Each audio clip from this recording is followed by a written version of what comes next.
Hi, this 5-minute solution gonna show you how to find your blocked call and blocked messages numbers on iPhone.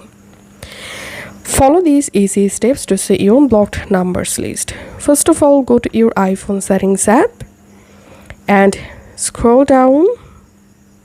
Now tap on phone and here tap on blocked contacts, and here you'll find all of your blocked numbers for calls and messages. Now to add a new number in block list, just tap on add new and search for the number to add.